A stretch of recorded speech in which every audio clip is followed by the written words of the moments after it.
Hi everyone, welcome to Module 3. For Module 3, we're going to be reviewing Chapters 6 and 7, and you have the MyEcon Lab work for this week.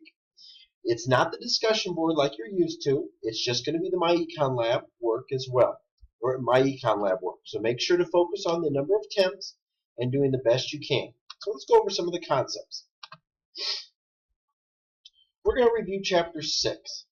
Chapter 6 is going to look at the market system, choices made by both households and firms.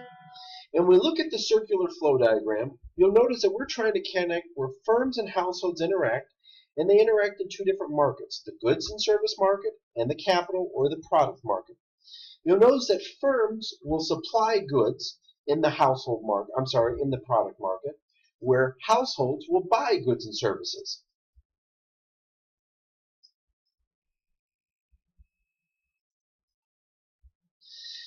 When we look at markets, we have to look at the information that's known. And when there's perfect information that it's known, or perfect competition is a market structure we're focused on buyer and seller knowing all information and the products that they're buying are identical. Given that the products are identical, these buyers and sellers will make appropriate decisions in the market. Now, let's look at household behavior and consumer choice.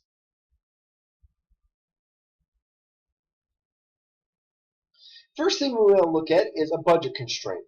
Budget constraint looks at how much we're able to spend and our funding. Now, when we look at the funding and how much we're able to spend, this is very important to evaluate. It sets up the choices that are available. So let's look right here. With our income that we have, here's the amount that we can spend. We can either have 20 jazz club visits or 10 Thai meals a month. We can consume anywhere we want on that line. We cannot consume at point E because it's outside of our possibilities. The reason we can't consume outside of there is the concept of scarcity. Given that our resources are scarce, that we struggle to make decisions in the market. Now let's focus on the role of utility. Utility is going to be looking at how satisfaction from consuming a good or service. And we're going to focus on three different concepts. And I want to show you this in a table. We're going to look at total utility and margin utility.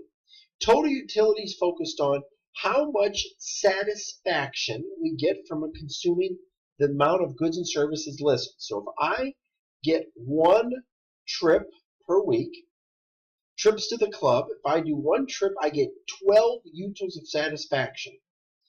When I do 2 trips to the club, I get 22 total utils of satisfaction. Now, for the first trip, I got 12 utils. That's how you get it right here, the margin utility. For the second trip, I got 10 utils. Okay, 12 plus 10 gives us 22. For 3 total trips, I get 28 utils. For the third trip, I get 6 utils. So we're trying to figure out where did we gain the most satisfaction or where should we stop consuming in this graph. You should stop consuming after the first trip because that's where you receive the highest satisfaction. You did get satisfaction from consuming here, but not as much as the previous. So after the first, your diminishing marginal return sets in, or the diminishing margin utility sets in.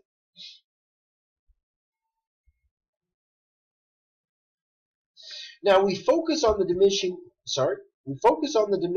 margin utility with this concept. When we look at this graph, you'll notice it's a downward sloping pole, a downward sloping curve. And the reason why it's downward sloping is it's focused on prices and the amount. And it's downward sloping because people will make decisions based off the prices that are established in the market. And the prices that are established are very important to evaluate. Now, where do foodies live? Now, if the price of restaurant meals is overall higher in big cities, then you might expect young people in those cities to spend more on those meals as a percent of their income than similar people in the suburbs. The answer must lie with the preferences of younger people with their utility curves. People really reveal their preferences. in the cities that they live. More foodies are going to live in San Francisco and New York than any other country. The reason is you're going to see more demand in those cities, and more people will value that particular amount as well. These are some of the concepts that we're going to be focused on this week. If you have any questions, please let me know.